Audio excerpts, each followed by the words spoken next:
오늘 말씀의 이 본문은 세례 요한의 부모님인 그 사가랴와 엘리사벳의 집에 마리아가 들어가는 장면으로 시작하고 있습니다. 오늘 본문의 앞절인 38절에서는 뭐라고 이야기하고 있냐면, 마리아가 주의 천사가 임신할 소식을 전하자 주님의 말씀대로 그대로 이루어지기를 원합니다라는 고백을 하고 있는 모습을 우리가 볼 수가 있어요. 천사가 마리아에게 무엇을 이야기했고, 마리아는 왜 천사의 말을 듣고 나서 오늘 본문의 시작인 39절에 그렇게 빨리 엘리사벳에게 갔던 것일까요? 그것은 바로 천사가 마리아에게 성령으로 잉태할 것이다라고 이야기를 하면서 엘리사벳도 임신하고 있다는 소식을 들려주었던 그 말을 들었기 때문이었습니다. 마리아는 그 천사의 말을 듣자마자 바로 엘리사벳에게 방문하고, 또한 그때의 엘리사벳의 복중에 있는 아이가 뛰노는지라라고 기록하고 있습니다. 여러분들, 뛰놀다라고 하는 이 단어의 원어에서는 바로 사무엘 하에 나오는 것처럼 다윗이 여호와의 그 언약궤가 들어왔을 때 바짓가락이 내려갈 정도로 춤추며 뛰어놓았던 그것을 의미하고, 또한 말라기에 나오는 것처럼 외양간에서 나온 송아지가 뛰는 것과 같은, 정말 펄쩍펄쩍 뛰는 것과 같은 모습으로 그 복중의 태아가 그렇게 신나게 뛰었다라고 이야기를 할 수가 있는 것이죠. 여러분들, 아이의 그 엄마의 뱃속에 있는 아이가 엄마의 감정을 함께 공유한다는 것을 혹시 여러분들 아십니까? 태아는 엄마의 감정을 똑같이 느껴요. 그리고 엄마가 먹는 것도 똑같이 맛보고, 엄마가 냄새 맡는 것도 똑같이 냄새를 맡는다고 이야기합니다. 아이에게 있어서 정말 엄마가 뛰어놀고 엄마가 기뻐했던 그 모습을 듣고 그 아이도 함께 그 가운데 기뻐했던 것들을 보게 나아갈 수가 있는 것이죠. 엘리사벳이 그만큼 기뻐했었고, 또한 엘리사벳에게 성령이 충만하여 또한 그 가운데 그 마리아를 향해서 축복하는 말을 하는 것을 우리가 아까 본문에서 볼 수가 있었습니다. 신약학자인 요셉 마이머라고 하는 사람은 현대 유대인의 생각에 따르면 여자의 위대함은 그녀가 낳은 자녀의 위대함으로 측정된다라는 말을 했었어요. 오늘 이야기를 제가 왜 하고 있는가라고 한다면, 오늘 말씀인 42절에 그 엘리사벳이 마리아를 향해 이렇게 이야기를 합니다. 여자 중에 내가 복이 있다. 내 태중에 있는 아이도 복이 있다라고 이야기를 하고 있는 거예요. 이 말은 무슨 말이냐면, 예수님의 어머니인 마리아가 모든 여성들, 모든 엄마를 능가할 정도로 엄마들 중에 최고로 복이 있다라고 이야기를 하고 있는 것을 우리가 볼 수가 있는 겁니다. 이 마리아라고 하는 이 사람은 얼만큼 신실했고 얼마나 하나님의 말씀을 순종하며 나아갔는지 성경은 한 구절도 기록하고 있지 않습니다. 그의 성품이 어땠는지, 그녀가 어떤 삶을 살아갔기에 천사가 마리아에게 와서 그렇게 했는지에 대해서는 어느 곳 하나 사실 온전한 이유를 기록하고 있지는 않다라는 거예요.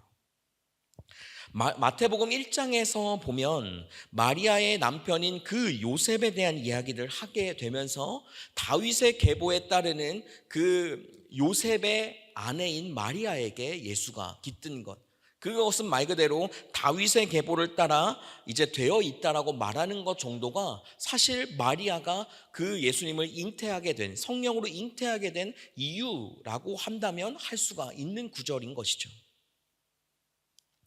오늘 본문 말씀인 45절 말씀에서는 마리아가 복이 있다라고 이야기를 하고 있습니다. 주님께서 하신 말씀이 반드시 이루어지기라고 한 그 믿음을 가진 그 여자는 복이 있다라고 오늘 이야기를 하고 있는 거예요. 42절 말씀에서 보면 마리아에게 있어서 그 복중에 있는 이미 예수님이 태아의 태중에 있었다는 것을 알 수가 있어요. 왜냐하면 마리아가 오자마자 그 아이에게 복이 있다라고 말한 그 엘리사벳의 축복에 대한 이야기를 들으면 알 수가 있는 것이죠. 마태복음 21장에서 바로 예수님을 무엇이라고 이야기하느냐, 천사가 너가 아들을 낳을 건데 예수라고 이름을 해라. 그가 어떤 사람이냐, 자기 백성을 그들의 죄에서 구원할 자다라고 말씀을 하고 있는 것을 우리는 압니다.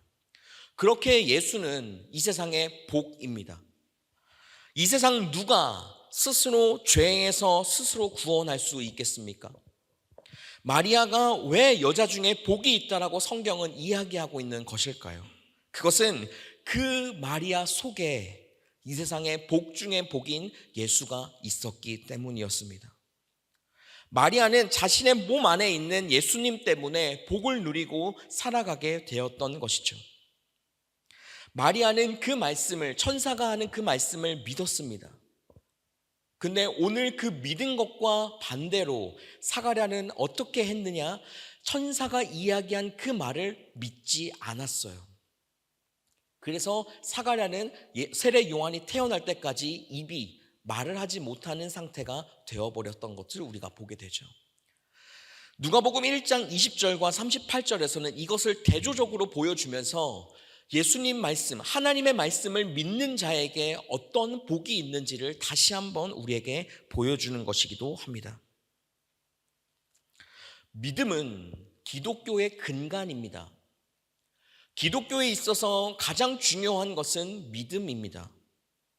그 믿음은 우리를 하나님께로 나아가게도 하고 세상 가운데서도 하나님께로 나아갈 수 있는 힘을 주기도 한다는 것입니다.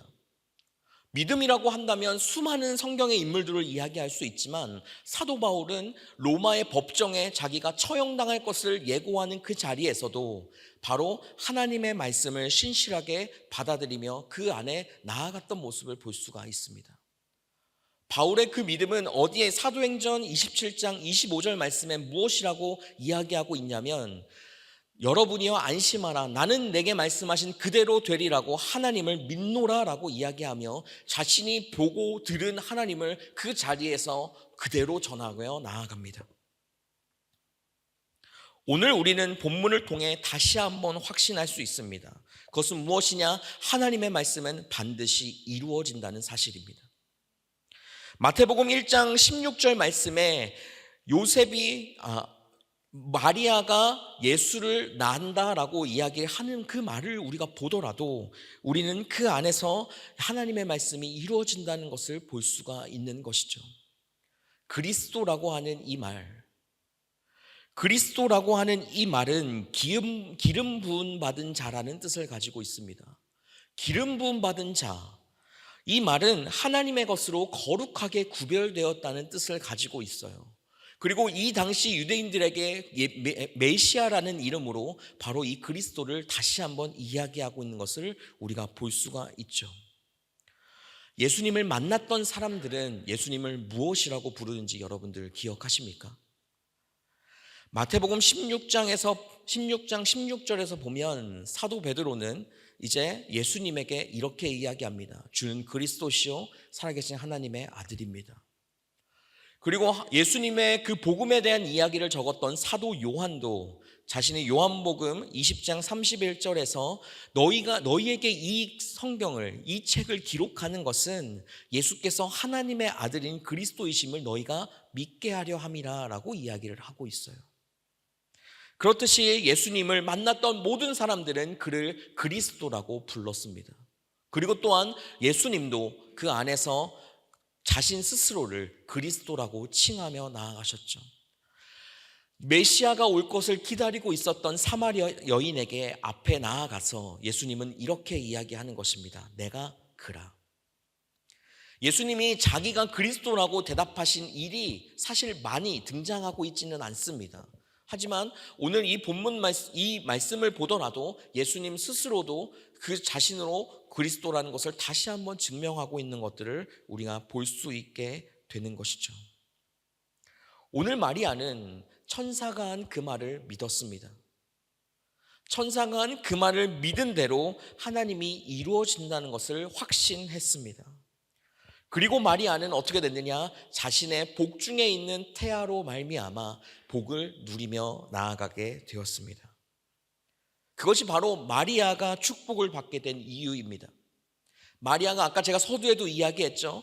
어떠한 성품이 있거나 어떠한 신앙적인 뛰어남이 있었기 때문에 복을 누리는 삶이 아니라 바로 그 아이를 그 아이가 복이었기 때문에, 이 세상 가운데 복으로 오신 예수 그리스도였기 때문에 마리아가 복을 누린다라고 이야기를 하는 것이죠. 그래서 천주교에서 말하는 성모 마리아를 상으로 세우고 이제 성인으로 세우는 것은 사실 옳지 않습니다. 예수 그리스도 그분만이 우리의 구원자가 되시고, 그분으로 인해서 성모 마리아라고 부르는 그 마리아도 그렇게 축복을 받게 되었다는 것을 이 성경을 통해 우리는 알 수 있기 때문입니다. 이제 우리는 곧 돌아오는 수요일이면 성탄절이 옵니다. 왜 예수님의 탄생을 우리는 축하해야만 하는 것일까요? 바로 그분은 우리를 사랑하셔서 사람의 모양을 입고 이 땅에 오신 하나님이기 때문입니다. 그리고 바로 그분은 하나님 나라의 복음을 전하신 분이시기 때문입니다. 바로 그분은 우리의 죄를 짊어지고 가는 하나님의 어린 양이기 때문입니다. 그리고 바로 그분은 십자가에 못 박히심으로 우리를 죄에서 구원하실 구원자이시기 때문입니다. 그리고 그분은 부활하셔서 우리에게 영생의 은혜와 천국의 소망을 보장해 주시는 분이기 때문에 우리는 주님이 오신 그날을 축복하며 또한 축하하며 나아갈 수 있어야 한다는 것입니다. 여러분들은 그분을 믿으십니까? 여러분들은 오늘 마리아처럼 하나님의 그 말씀을 믿고 그 기쁨으로 주님 앞에 살아갈 수 있으십니까? 여러분들이 하나님의 말씀을 믿고 그분이 여러분들 가운데 함께 하신다는 그 사실을 믿는다라면 여러분들은 그분으로 말미암아 복을 받게 될 것입니다. 그분이 나와 함께 하신다는 그 사실을 우리는 어떻게 하면 알 수 있을까?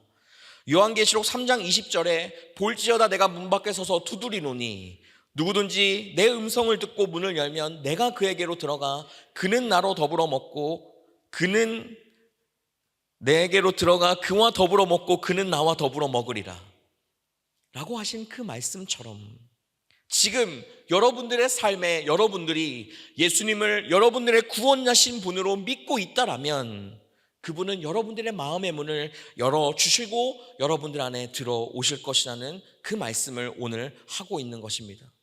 이 말씀에 의거하면 주님은 우리와 함께 하신다라고 확신할 수 있습니다. 주님은 우리 마음 가운데 계신다라고 우리는 알 수 있습니다. 그러면 우리는 어떻게 됩니까? 우리는 복을 받게 될 것입니다. 우리는 축복을 받는 삶을 살아갈 수가 있게 된다는 것입니다. 예수님이 여러분들 마음에 있다면, 여러분들의 삶 가운데 있다면 그 여러분들의 삶은 그러한 삶이 되어질 줄 믿습니다. 말씀을 믿음으로 살아가는 여러분들의 삶이 되기를 축복합니다. 정말 이 말씀이 여러분들의 삶에 정말 내가 주님을 믿고 있는지를 다시 한번 생각해보는 이 말씀이 되기를 소망하며 또한 이 말씀을 통해 여러분들의 삶이 하나님 앞에 믿는 자의 복을 누리며 나아가는 삶을 살아가시기를 주님의 이름으로 축복합니다. 예수는 누구십니까? 구원자이십니다. 예수는 우리의 모든 죄를 짊어지고 가는 하나님의 어린 양이십니다. 그분을 내가 믿고 있다면 내 삶이 힘들고 어려운 순간들이 닥쳐올지라도 그 마리아가 그 태중의 아이를 낳을 장소가 없어 마구간이라도 빌려 그 가운데서 낳았을 때 한 번도 불평하거나 한 번도 속상해한 적이 없었습니다. 너무나도 기뻐했고 모든 사람들이 축복해 주는 그 축복 속에 함께 살아갈 수가 있었던 것을 우리는 기억하지 않습니까? 우리의 성탄절이 예수님이 다시 오시는 이 절기가 여러분들의 삶에 힘듦과 어려움이 있을지라도 그 안에 하나님이 채워주시는 그 축복을 누리며 나아가는 여러분들의 삶이 되시기를 주님의 이름으로 축복합니다.